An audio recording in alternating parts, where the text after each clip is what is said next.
نحمده ونصلي على رسوله الكريم أما بعد فقد قال الله تعالى في القرآن العليم وفي الفرقان المجيد فأعوذ بالله من الشيطان الرجيم بسم الله الرحمن الرحيم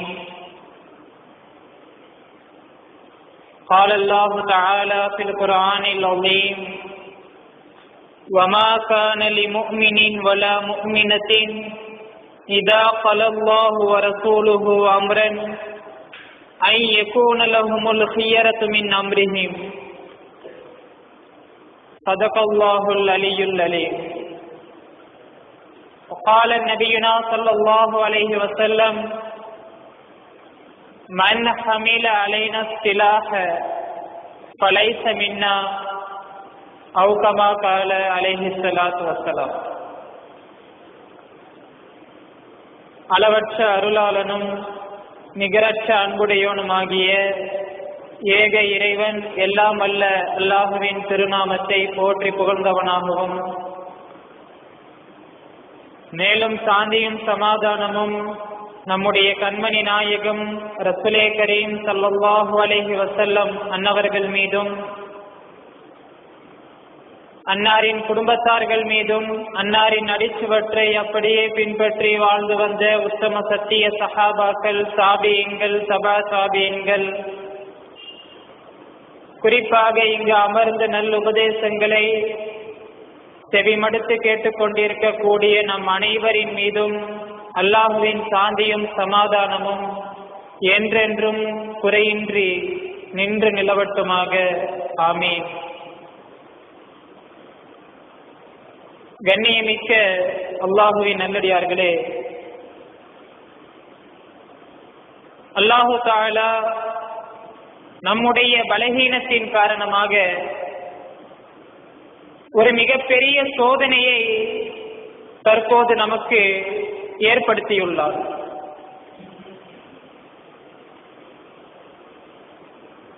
இவ்வளவு நாட்களாக எதற்காக நாம் வாழ்ந்து கொண்டுள்ளோமோ, எதற்காக முழு மூச்சாக நாம் ஈமான் கொண்டு நாம் வாழ்ந்து வருகிறோமோ, அப்படிப்பட்ட அந்த வாழ்வாதாரத்தை சீர்குலைக்கக்கூடிய, அழிக்கக்கூடிய ஒரு நோக்கத்தில் ஒரு மிகப்பெரிய ஒரு சோதனையை இன்றைக்கு எதிரிகள் நம் மீது சுமத்த பார்க்கிறார்கள். ஒரு முஃமினுடைய வாழ்க்கையில் அவனுக்கு இருக்கக்கூடிய மிக முக்கியமான கட்டளை என்னவென்று சொன்னால், அல்லாஹு தஆலா நபி ஸல்லல்லாஹு அலைஹி வஸல்லம் அவர்கள் மூலமாக ஏற்படுத்தி தந்த ஷரியத்தினுடைய சட்டங்களை முழு மூச்சாக அதை ஏற்று செயல்படுத்த வேண்டும். அதை மாற்றுவதற்கும் அவனுக்கு அனுமதி கிடையாது. அதனை வரம்பு மீறி செயல்படுவதற்கும் அவனுக்கு அனுமதி கிடையாது. அதனை பொதுபோக்காக அலட்சியப்படுத்துவதற்கும் ஒரு முஃமினுக்கு அதிகாரம் கிடையாது. குர்ஆனில் இந்த கட்டளையை அல்லாஹு தஆலா தெளிவாக குர்ஆனிலே பதிவு செய்துள்ளார். வமா கான லிமுஃமினின் வலா முஃமினத்தின் இதா ஸல்லல்லாஹு வரசூலுஹு அம்ரன். அல்லாஹ் ரசூல் ஒரு காரியத்தை முடிவு செய்துவிட்ட பிறகு அதை மாற்றுவதற்கு, அதிலே தங்களுடைய கருத்தை எடுத்து சொல்வதற்கு எந்த ஒரு முஃமினான ஆணுக்கும் சரி பெண்ணுக்கும் சரி அனுமதி கிடையாது என்று அல்லாஹ் தஆலா குர்ஆனிலே சொல்கிறார். ஒரு முஃமினான ஆணுக்கோ ஒரு முஃமினான பெண்ணுக்கோ அனுமதி கிடையாது என்கிற போது, ஒரு காஃபிர், ஒரு இறை மறுப்பாளன் எவ்வாறு நம்முடைய ஷரியத்தை மாற்றுவதற்கு இங்கே அவனுக்கு நாம் அனுமதி தர முடியும்? நமக்கே இங்கே அனுமதி கிடையாது. கண்ணியமிக்க அல்லாஹுவின் நல்லடியார்களே, ஒருவேளை ஷரியத்தினுடைய அந்த சட்டம், அல்லாஹ் நம்மை பாதுகாக்க வேண்டும், அல்லாஹுடைய கட்டளை தான் ஷரியத்தினுடைய சட்டங்கள். நபி ஸல்லல்லாஹு அலைஹி வஸல்லம் அவர்கள் காட்டி தந்த வழிமுறைதான் ஷரியத்தினுடைய சட்டங்கள். அந்த சட்டங்கள் மாற்றப்பட்டாலோ அல்லது வரம்பு மீறி நடந்தாலோ அல்லது பொடுபோக்காக அலட்சியம் செய்தாலோ எவ்வளவு பெரிய பாதிப்பை இந்த உம்மத்து சந்திக்க நேரிடும் என்பதை இங்கே நாம் கொஞ்சம் கவனத்திலே கொள்ள வேண்டும். ஏனென்றால் இது ஒரு சாதாரண காரியம் அல்ல. அல்லாஹ் ஏற்படுத்திய அல்லாஹுடைய கட்டளையை அதிலே கை வைத்து அந்த கட்டளையை இது சரியில்லை, இது காலத்திற்கு பொருந்தாது, அதுவெல்லாம் அன்றைக்கு நாகரீகம் இல்லாத அறிவியல் வளர்ச்சி இல்லாத காலத்திற்கு வேண்டுமானால் அது பொருந்தலாம். ஆனால் தற்போது இருக்கக்கூடிய காலத்திற்கு அது பொருந்தாது என்று முடிவு செய்து அதிலே நம்முடைய கருத்தை இங்கே திணிப்பதற்கு இங்கே யாருக்கும் இங்கே அனுமதி கிடையாது என்கிற போது சர்வ சாதாரணமாக இன்றைக்கு எதிரிகள் அதை மாற்றுவதற்கு இன்றைக்கு போராடி கொண்டிருக்கிறார்.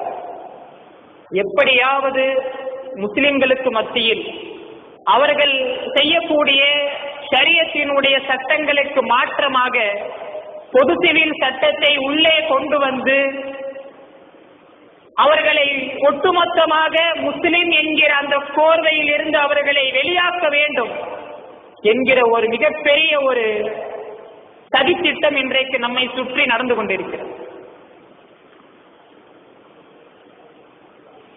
ஏறக்குறைய வரலாறு நமக்கு தெளிவாக தெரியும். 800 ஆண்டு காலம் அல்லாஹு தஆலா இந்தியாவுடைய ஆட்சியை முஸ்லிம்களுடைய கரத்திலே கொடுத்திருந்தார். 800 ஆண்டு காலம் முஸ்லிம்கள் இந்தியாவை ஆட்சி செய்திருக்கிறார்கள்.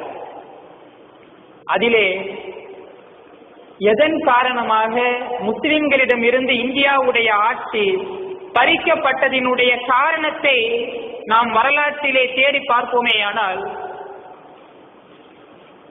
ஷரியத்தினுடைய ஒரு முக்கியமான ஒரு சட்டம் அதை மாற்றி வேறு ஒரு சட்டத்தை முகலாய மன்னர்களில் ஒருவர், இந்தியாவை ஆட்சி செய்த முகலாய மன்னர்களில் ஒருவர் அக்பர் ஒரு புதிய தீனே இலாஹி என்கிற ஒரு புதிய சட்டத்தை உள்ளே கொண்டு வருவார்.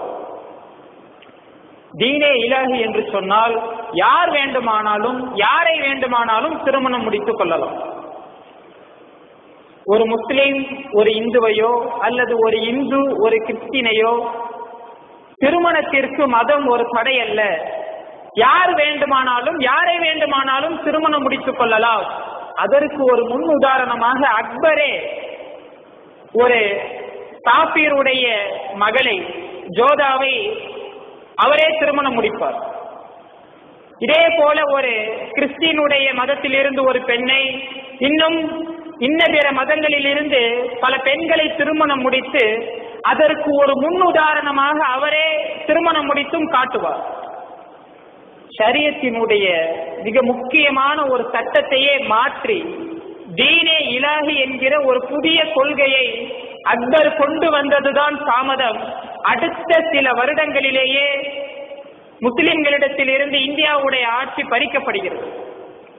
அல்லாஹு தஆலா கையில இருந்து பறித்து விட்டார். அதற்கு காரணம் நாம் செய்த தவறுதான். இங்கே எதிரிகள் எதிரிகள் என்று ஒட்டுமொத்த பழியையும் எதிரிகள் மீது இன்றைக்கு நாம் போடுகிறோம். ஆனால் இப்படிப்பட்ட ஒரு சோதனை அன்றைக்கு ஏற்பட்டதற்கும் முஸ்லிம்கள் தான் காரணம். தற்போது ஏற்பட்டிருக்கக்கூடிய இந்த பேராபத்திற்கும் முஸ்லிம்களாகிய நாம் தான் காரணம். ஷரியத்தினுடைய சட்டங்களை தெரியாமல் அதை ஒரு விளையாட்டு பொருளாக வைத்துக் கொண்டு எப்படி வாழ வேண்டும், ஷரியத் என்றால் என்ன என்பது கூட இன்றைக்கு தெரியாமல் நம்முடைய வாழ்க்கையை நாம் வீணாக இன்றைக்கு கழித்துக் கொண்டிருக்கிறோம். அதன் ஒரு பிரதிபலிப்பாகத்தான் இன்றைக்கு இவ்வளவு பெரிய ஒரு பேராபத்தை அல்லாஹு தஆலா நமக்கு ஏற்படுத்தி காட்டுகிறார். இங்கே கொஞ்சம் நாம் விழிப்புணர்ச்சியோடு நம்முடைய அலட்சியத்தை புரிந்து கொண்டு இனி வரக்கூடிய காலங்களிலாவது ஷரியத்தினுடைய சட்டங்களை செயல்படுத்துவதன் மூலம் அதனை நாம் உயிர் கொடுத்தோம் என்று சொன்னால் கண்டிப்பாக நம்மை யாராலும் அசைக்க முடியாது. அன்றைக்கு சஹாபாக்களிடத்திலே இருந்த அந்த உறுதி, ஷரியத்திலே அவர்கள் வைத்திருந்த அந்த உறுதியான அவர்களுடைய செயல் எதிரிகளுக்கு மிகப்பெரிய பயத்தை ஏற்படுத்தியது. யார் இவர்கள்? பார்ப்பதற்கு இவ்வளவு ஒரு மும்முரமாக அவர்கள் ஏற்றுக்கொண்ட இஸ்லாமிய மார்க்கத்திற்காக உயிரையே கொடுப்பதற்காக இவ்வளவு பெரிய தியாகம் செய்கிறார்களே என்கிற ஒரு பயம் எதிரிகளுடைய உள்ளத்திலே இருந்தது. ஆனால் இன்றைக்கு நாம் செய்யக்கூடிய நம்முடைய ஷரியத்தை நாம் விளையாடக்கூடிய இந்த விளையாட்டை பார்க்கும் பொழுது எதிரிகளுக்கு ஏதோ ஷரியத் என்பது அது அவ்வளவு ஒரு முக்கியம் அல்ல முஸ்லிம்களுக்கு, எனவே அதனை நாம் மாற்றிக்கொள்ளலாம் என்கிற ஒரு துணிச்சல் இங்கே அவர்களுக்கு ஏற்படுகிறது. கண்ணியமிக்க அல்லாஹுவின் நல்லடியார்களே, இந்த பொது சிவில் சட்டம் இதை கொண்டு வருவதற்காக வேண்டி மத்திய பாஜக அரசு ஒரு கருத்து கணிப்பு திட்டத்தை இன்றைக்கு உருவாக்கியுள்ளது. மக்களிடத்திலே கருத்து கேட்கிறார்கள். அதாவது இஸ்லாமியர்கள் அவர்கள் செய்யக்கூடிய அந்த தலாக்குடைய முறையாக இருக்கட்டும், திருமணத்தினுடைய முறையாக இருக்கட்டும், சொத்துரிமையாக இருக்கட்டும், இது உண்மையில் அவர்களுக்கு சரிதானா? அதன் மூலம் அவர்கள் பாதுகாப்பாக தான் இருக்கிறார்களா? இல்லை, இதை மாற்றிவிட்டு இந்திய அரசியலுடைய இந்திய அரசாங்கத்தினுடைய சட்டத்தை கொண்டு வரலாமா என்று இன்றைக்கு ஆளக்கூடிய மத்திய பாஜக அரசு ஒரு கருத்து கணிப்பை இன்றைக்கு கேட்டு வருகிறது. அந்த கருத்து கணிப்பை எதிர்த்து எங்களுடைய ஷரியத்தினுடைய சட்டங்கள் எங்களுக்கு பாதுகாப்பாக தான் உள்ளது, அல்லாஹ் ரசூல் நமக்கு ஏற்படுத்தி கொடுத்த அந்த ஷரியத்தினுடைய சட்டங்கள் எங்களுக்கு முழு பாதுகாப்பாக உள்ளது என்று ஒரு கையெழுத்து பேர் இயக்கத்தை இன்றைக்கு தமிழ் மாநில முஸ்லிம் ஜமாஅத்துல் உலமா சபையும் மற்ற இதர இஸ்லாமிய அமைப்புகள் அனைத்தும் ஒன்று சேர்ந்து இந்த திட்டத்தை இன்றைக்கு கையில் எடுத்திருக்கிறது. உண்மையில் ஒரு வரவேற்கத்தக்க ஒரு நல்ல ஒரு திட்டம். ஆனால் இந்த திட்டத்தை நிறைவேற்றுவதோடு மட்டுமில்லாமல் இனிமேல் இது போல ஒரு ஆபத்து நம்மை நோக்கி வராமல் இருக்க வேண்டும் என்று சொன்னால் ஷரியத்தை கொஞ்சம் நாமும் தெரிந்து கொண்டு அந்த ஷரியத்தின் முறை பிரகாரம் இன்றைக்கு நம்முடைய வாழ்க்கையை நாம் அமைத்துக் கொள்ள வேண்டும். இல்லை என்று சொன்னால் இதே போல மீண்டும் மீண்டும் இதே ஆபத்து வந்து கொண்டுதான் இருக்கும். இன்றைக்கு நம்மிலே எத்தனை பேர் ஷரியத்தை முழுமையாக பின்பற்றி இன்றைக்கு நம்முடைய வாழ்க்கையில் அதனை நாம் செயல்படுத்துகிறோம்? தொழுகை இல்லாமல், தாடி இல்லாமல், ஏதோ மனம் போன போக்கிலே நம்முடைய திருமணங்களை நடத்தி கொண்டு மூட நம்பிக்கைகளை இன்றைக்கு பின்பற்றி கொண்டு செல்வம் இருந்தும் ஜகாத்தை சரியாக நிறைவேற்றாமல், செல்வம் இருந்தும் ஹஜ் செய்யாமல், உடலிலே தெம்பிருந்தும் நோன்பு வைக்காமல், நம்முடைய குடும்பத்திற்கு நாம் செய்யக்கூடிய பொறுப்புகளை விளங்காமல், இன்றைக்கு எதுவுமே தெரியாமல் ஷரியத்தை ஒரு விளையாட்டு பொருளாக இன்றைக்கு நாம் வைத்துக் கொண்டிருக்கிறோம். கண்ணியமிக்க அல்லாஹுவின் நல்லடியார்களே, குர்ஆனிலே அல்லாஹு தஆலா ஒரு திருவசனத்தை அல்லாஹு தஆலா சொல்வார். வலா துல்கு பி ஐதீக்கும் இல தஹலுகத்தி, உங்களுடைய கரத்தாலே நீங்களே உங்களை அழிவில் போட்டுக் கொள்ளாதீர்கள். அதாவது தன்னுடைய தலையில் தானே மண்ணை வாரி போட்ட கதையாகத்தான் இன்றைக்கு உம்மத்துடைய நிலைமை உள்ளது. இன்றைக்கு ஏற்பட்டிருக்கக்கூடிய இந்த அபாயமான சூழ்நிலைக்கு நாம் தான் காரணம் என்பதை அல்லாஹ் தஆலா இங்கே நமக்கு தெளிவாக சொல்கிறார். வலா துல்கு பி ஐதீக்கும் இல தஹலுகத்தி, உங்களுடைய அழிவுக்கு நீங்கள் தான் காரணம், உங்களுடைய செயல்பாடுகள் தான் காரணம். இன்றைக்கு எத்தனையோ இஸ்லாமிய நாடுகளை அதனுடைய வளர்ச்சியை நாம் கொஞ்சம் யோசித்து பார்த்தால் இதனுடைய உண்மை நமக்கு தெளிவாக புரியும். இன்றைய தினம் நாளிதழில் வந்த ஒரு உண்மையான ஒரு செய்தி, சவுதி அரசருடைய பேரர் ஒரு 3 வருடங்களுக்கு முன்னால் ஒரு கொலை குற்றத்திற்காக வேண்டி ஒரு விசாரிக்கப்பட்டதில் கடைசியில் சவுதியுடைய இன்றைய இளவரசருடைய பேரர் அவர்தான் அந்த கொலையை செய்திருக்கிறார் என்பது உறுதியாகிவிட்டது. கடைசியில் 18ஆம் தேதி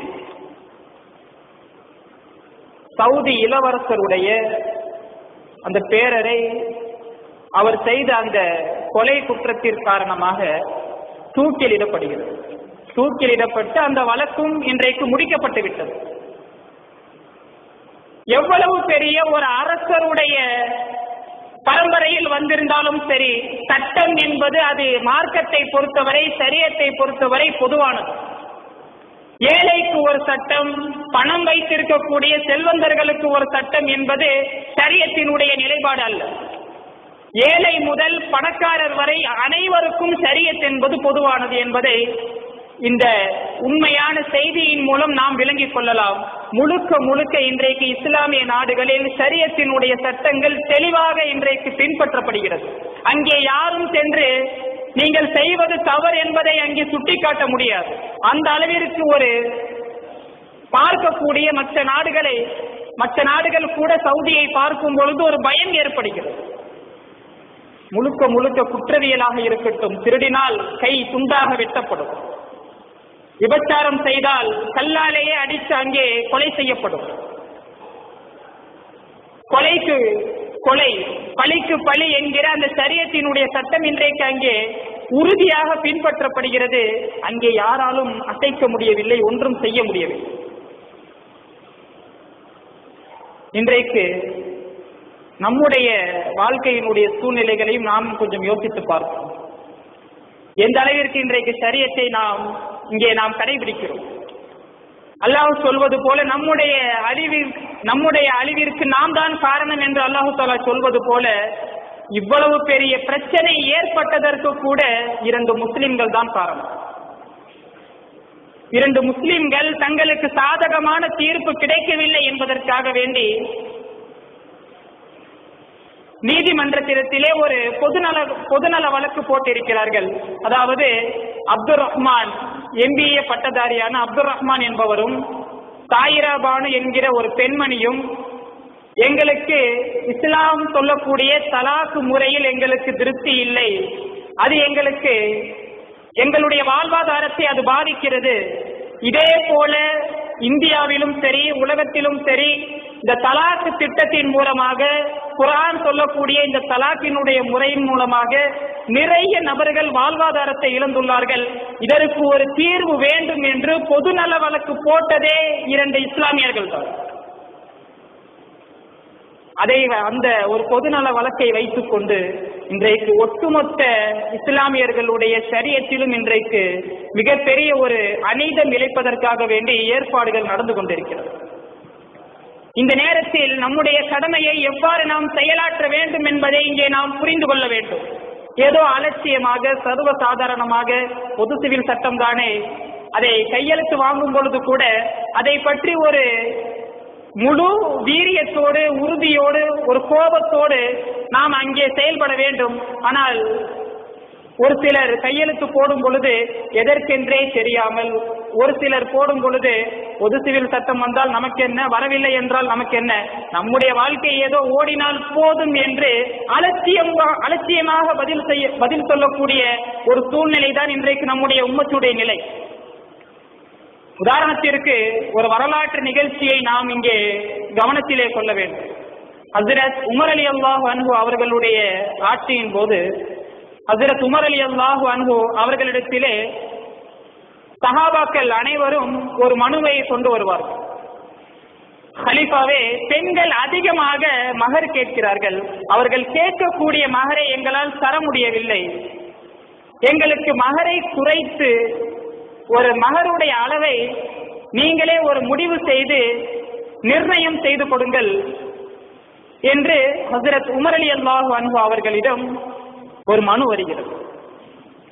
ஹஸ்ரத் உமர் ரலியல்லாஹு அன்ஹு அவர்கள் உடனே ஆலோசனை சபையை கூட்டி, சரி சொல்லுங்கள், எவ்வளவு மகராக நாம் குறைத்து மகரை ஒரு நிர்ணயம் செய்யலாம் என்று ஆலோசனை கேட்கிறார்கள். ஒவ்வொருவரும் தங்களுடைய ஆலோசனையை சொல்கிறார்கள். இவ்வளவு திரகம், 10 திரகம், 20 திரகம் என்று தங்களுடைய ஆலோசனைகளை சொல்கிறார்கள். உடனே அந்த சபையிலே இருக்கக்கூடிய ஒரு பெண்மணி வேகமாக எழுந்து ஹஸ்ரத் உமர் ரலியல்லாஹு அன்ஹு அவர்களை பார்த்து கேட்கிறார்கள், குர்ஆனிலே அல்லாஹ் தஆலா ஒரு வசனத்தை சொல்கிறார், ஒரு பெண்மணியை ஒரு கணவன் தலாக்கு விட்டுவிட்டால் அவளுக்கு ஒரு பொற்குவியலை மகராக கொடுத்திருந்தாலும் அதிலிருந்து ஒரு சிறிதளவு கூட எடுக்க வேண்டாம் என்று அல்லாஹு தஆலா சொல்லும் பொழுது, அல்லாஹுவே மகருக்கு இவ்வளவுதான் ஒரு அளவு என்று நிர்ணயிக்கவில்லை. நபி ஸல்லல்லாஹு அலைஹி வஸல்லம் அவர்களும் தங்களுடைய வாழ்நாள் முழுவதும் மகர் இவ்வளவுதான் தர வேண்டும் என்ற அளவு நிர்ணயம் செய்யவில்லை.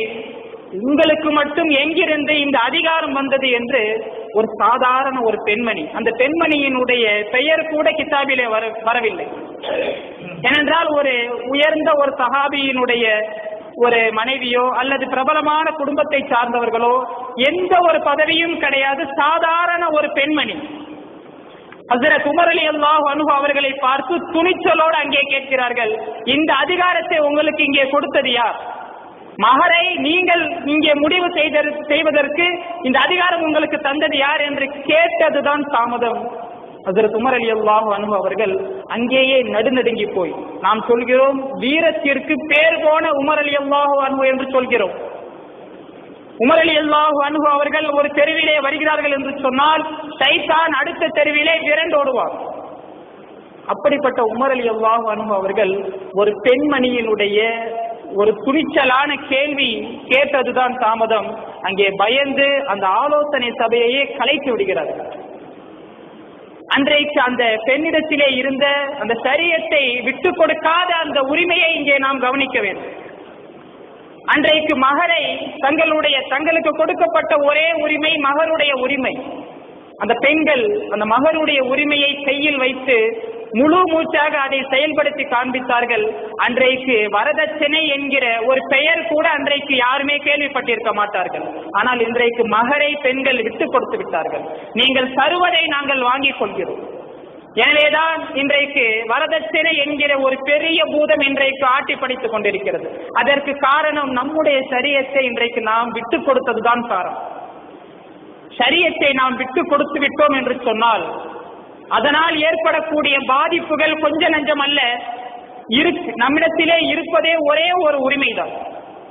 இன்றைக்கு இந்தியாவிலே குற்றம் செய்துவிட்டால் திருடினால் நம்முடைய இஸ்லாத்துடைய சட்டப்படி கையை வெட்ட முடியாது. ஏனென்றால் இது ஜனநாயக நாடு. நம்முடைய குற்றவியல் சம்பந்தப்பட்ட அனைத்து பிரச்சனைகளிலும் இன்றைக்கு நம்முடைய ஷரியத்தை நம்மால் பின்பற்ற முடியாது. நம்மிடத்திலே கொடுக்கப்பட்ட ஒரே ஒரு உரிமை குடும்பவியல் உரிமை மட்டும்தான். திருமணத்தை நம்முடைய அல்லாஹ் ரசூல் சொல்லக்கூடிய அந்த கட்டளை பிரகாரம் நாம் செய்து கொள்ளலாம். விவாகரத்தை, குழந்தை வளர்ப்பை, சொத்துரிமையை அல்லாஹுடைய கட்டளைப்படி நாம் நிறைவேற்றிக் கொள்ளலாம். இது நமக்கு கொடுக்கப்பட்ட நம்முடைய உரிமை. அதையும் இன்றைக்கு நம்மிடத்திலே இருந்து பிடுங்கி பொது சிவில் சட்டத்தை கொண்டு வந்து இனி யாரும் தங்களுடைய மதத்திலே இருக்கக்கூடிய அவர்களுடைய சட்டங்களை பின்பற்றக்கூடாது. இந்திய அரசாங்கம் என்ன சட்டத்தை சொல்கிறதோ, இந்திய அரசாங்கத்தினுடைய சட்டம் எங்கே, அல்லாஹு தஆலா இயற்றி தந்த அல்லாஹுடைய சட்டங்கள் எங்கே என்பதை இங்கே நாம் யோசிக்க வேண்டும். அல்லாஹ் நிர்ணயித்து தந்திருக்கக்கூடிய அல்லாஹுடைய சட்டங்கள் எல்லா காலத்திலும் அது பொருந்தி போகும். ஒரு காலத்திற்கு பிறகு அதிலே யாரும் தவறு கண்டுபிடிக்க முடியாது.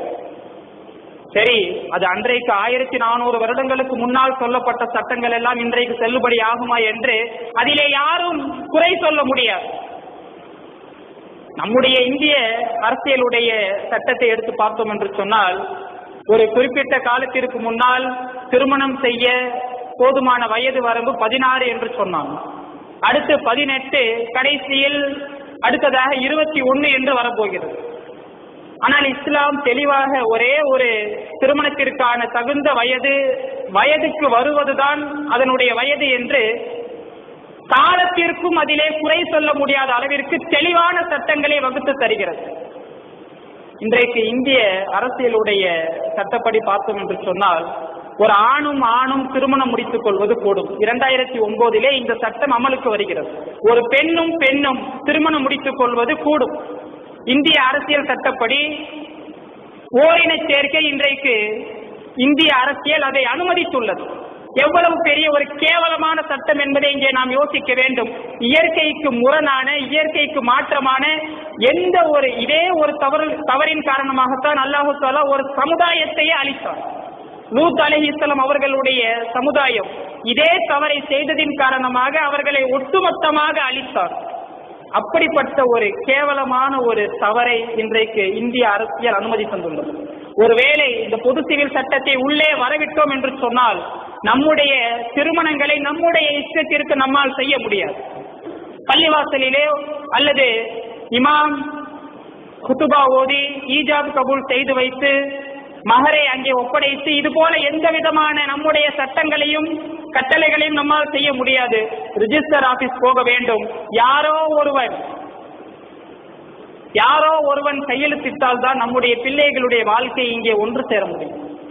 ஒருவேளை விவாகரத்து ஏற்பட்டாலும் கூட, விவாகரத்து வேண்டும் என்று ஒரு நிர்பந்தம் ஏற்பட்டாலும் கூட லட்சக்கணக்கில் ஆயிரக்கணக்கில் பணத்தை செலவழித்துக் கொண்டு காலமாக பல வருடங்கள் நிலுவையில் இருக்கக்கூடிய ஏராளமான விவாகரத்து வழக்குகள் இன்றும் நம்முடைய நாட்டிலே இருக்கிறது.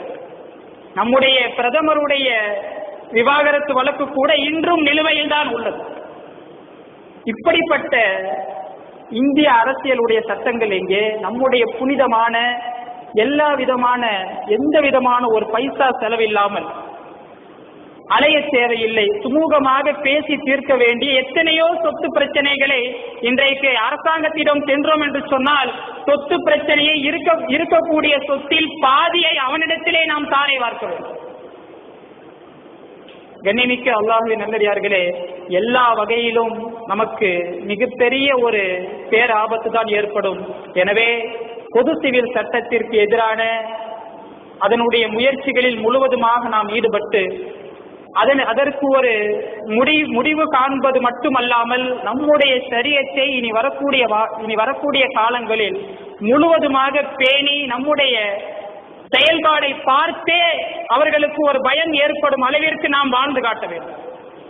இன்றைக்கு சிங் என்று சொல்வார்கள், அதாவது தலப்பாகை தாடி வைத்திருக்கக்கூடிய சிங், ஒரு நேரத்தில் அவர்களுக்கு ஒரு பிரச்சனை ஏற்படுகிறது. அதாவது தாடி தொப்பியோடு உங்களுக்கு இங்கே எங்களுடைய ஆபீஸில் வேலை தர முடியாது, இதை நீங்கள் எடுத்துதான் ஆக வேண்டும் என்று ஒரு பிரச்சனை வரும்போது உச்ச நீதிமன்றத்திற்கு சென்று போராடி அவனுடைய உரிமையை அவன் கேட்டு வாங்கினான். இன்றைக்கு உலகம் முழுவதும் அவனுடைய அவனுடைய தாடி தொப்பியோடு உலகம் முழுவதும் இன்றைக்கு அவனால் பிரவேசிக்க முடியும். ஆனால் நம்மிடத்திலே தாடி எடுத்தால் தான் உனக்கு வேலை என்று சொன்னால் உடனே தாடி எடுத்து விடுகிறது. தாடி எடுத்தால் தான் உனக்கு பெண் என்று சொன்னால் உடனே தாடி எடுத்து விடுகிறது. தொட்டதற்கெல்லாம் இன்றைக்கு ஷரியத்தை விளையாட்டாக இன்றைக்கு நாம் விட்டுக் கொடுத்ததின் காரணமாக இன்றைக்கு இவ்வளவு பெரிய ஒரு பேராபத்தை இன்றைக்கு நாம் சந்தித்திருக்கிறோம்.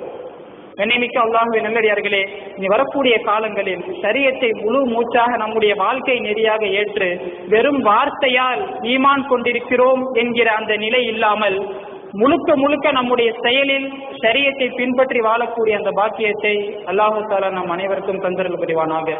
வாஃபிரு தஅவானா அல்ஹம்துலில்லாஹி ரப்பில் ஆலமீன்.